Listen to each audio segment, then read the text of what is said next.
Orthodox Theravada doctrine centers on anatta, or the absence of a permanent self.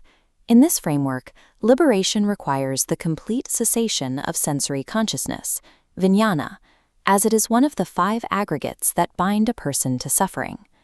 Classical Advaita Vedanta defines its goal, moksha, through the realization of the Atman.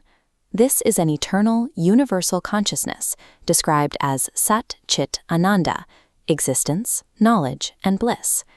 These systems appear logically incompatible. One is built on the systematic denial of selfhood, while the other is built on the realization of a supreme, absolute self. Viewed as abstract philosophies, these 2 traditions occupy opposite ends of an ontological divide. The progenitors of the Thai forest tradition prioritize direct practice over scholastic debate.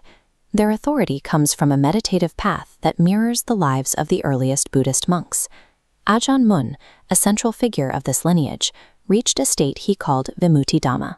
He described this as a deathless, pure quality of knowing that remains unchanged even when relative reality falls away.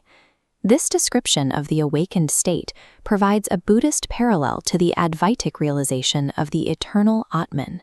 Sages like Ramana Maharshi represent the Advaitic mirror to the Thai masters. Though following a different map, their accounts of silent, objectless awareness describe the same territory. Comparing these accounts suggests that the tension between nibbana and moksha arises from divergent terminology rather than a difference in the lived experience of realized masters.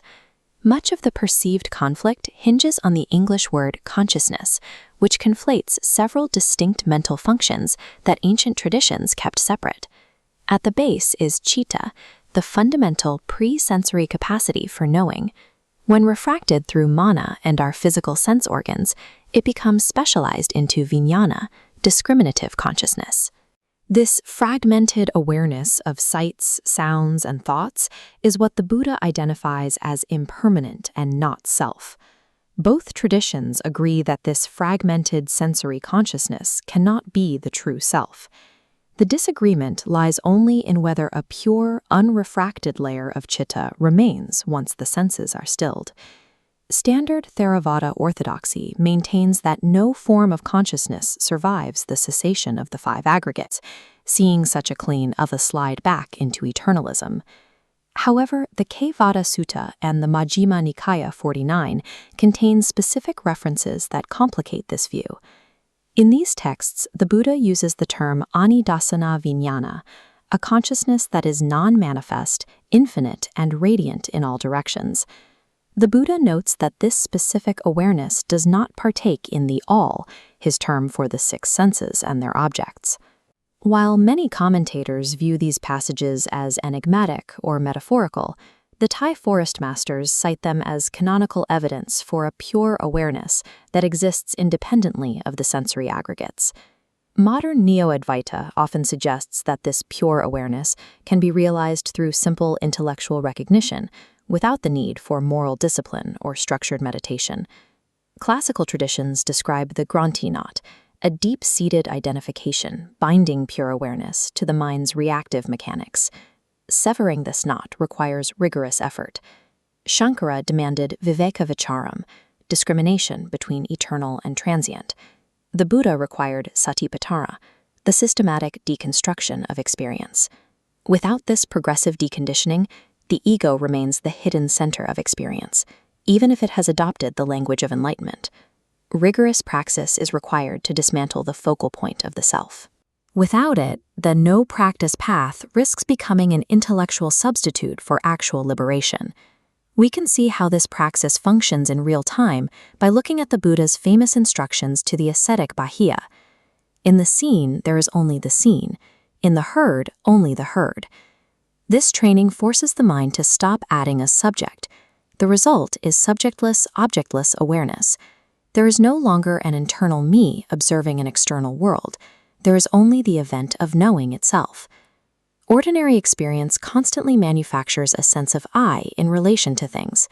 We don't just see, we feel ourselves as the seer.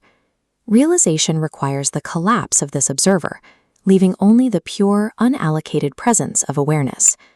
Philosopher David Loy suggests that the final goals of Buddhism and Advaita are mere images of the same non-dual reality. On the Buddhist path, anatta dissolves the subject into the field of phenomena. The Advaitic path does the opposite, absorbing all objects into one universal awareness. Though traveling different directions, both vectors reach a coordinate where the duality of knower and known ceases. To say there is no self, and to say all is self, are two ways of describing a single experience that has moved beyond the reach of language. Nibbana and moksha converge on the same phenomenological point, the end of subject-object duality and the presence of a self-luminous reality. Highly realized practitioners across both lineages consistently describe this same state as their verified endpoint. Resolving the divide between Theravada and Vedanta does not require merging their distinct methods. It confirms that the highest peak of human spiritual inquiry leads to a truth that transcends the maps we use to find it.